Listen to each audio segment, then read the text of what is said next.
Mobile अथवा कोई भी इलेक्ट्रॉनिक उपकरण ले जाना सभी परीक्षार्थियों के लिए पूरी तरह से वर्जित किया गया है। और जो भी परीक्षार्थी यदि इस प्रकार के कोई भी उपकरण ले जाते हुए पाए जाते हैं तो उनका न सिर्फ वह उपकरण जब्त कर लिया जाएगा बल्कि उनको परीक्षा से निष्कासित करते हुए उनको परीक्षा से वंचित भी किया जाएगा और उनके विरुद्ध में प्राथमिकी भी दर्ज कराई जाएगी। परीक्षार्थियों के लिए यह ध्यान देना अत्यंत आवश्यक है कि परीक्षा केंद्रों पर प्रवेश की अनुमति परीक्षा प्रारंभ होने के 10 मिनट पूर्व तक ही मिलेगी। अर्थात जो परीक्षा फर्स्ट सिटिंग में 9:30 बजे प्रारंभ होगी उस परीक्षा केंद्र पर परीक्षार्थी को 9:20 तक हर हाल में पहुंचना अनिवार्य होगा। और जो परीक्षा द्वितीय पाली की 1:45 से शुरू होगी उन परीक्षा केंद्रों पर परीक्षार्थी को 1:35 तक पहुंचना अनिवार्य होगा। इसके बाद इस समय सीमा के बाद जो भी परीक्षार्थी यदि परीक्षा केंद्र पर पहुंचेंगे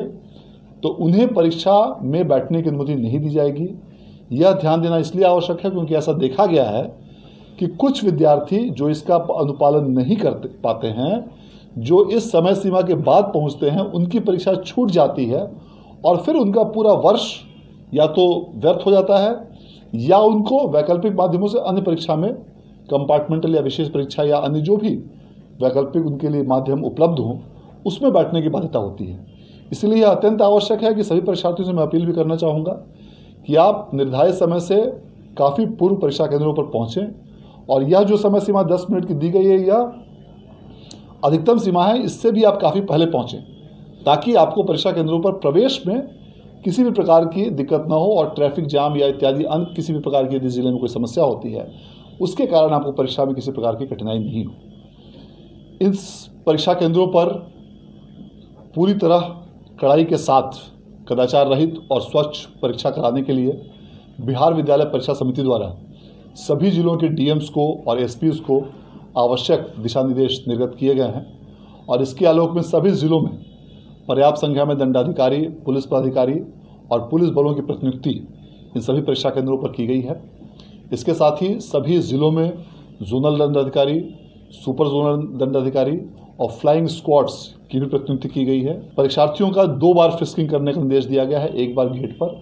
और दूसरी बार जब परीक्षार्थी बैठ जाएंगे परीक्षा केंद्रों पर उस समय पुनः परीक्षार्थियों की दोबारा जांच कराई जाएगी। और 25 परीक्षार्थियों पर एक वीक्षक की व्यवस्था की गई है और ये वीक्षक उन परीक्षार्थियों के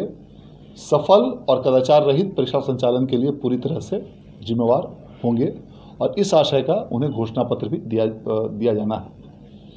सभी परीक्षा केंद्रों पर संबंधित जिलों के संबंधित पदाधिकारियों द्वारा धारा 144 लागू कर दी गई है और इसके साथ साथ परीक्षा केंद्रों पर सीसीटीवी की भी व्यवस्था की गई है और प्रत्येक 500 परीक्षार्थियों पर वीडियो कैमरा की भी व्यवस्था की गई है और इसके अलावा परीक्षा केंद्रों के बाहरी भागों में भी वीडियोग्राफर की भी व्यवस्था की गई है।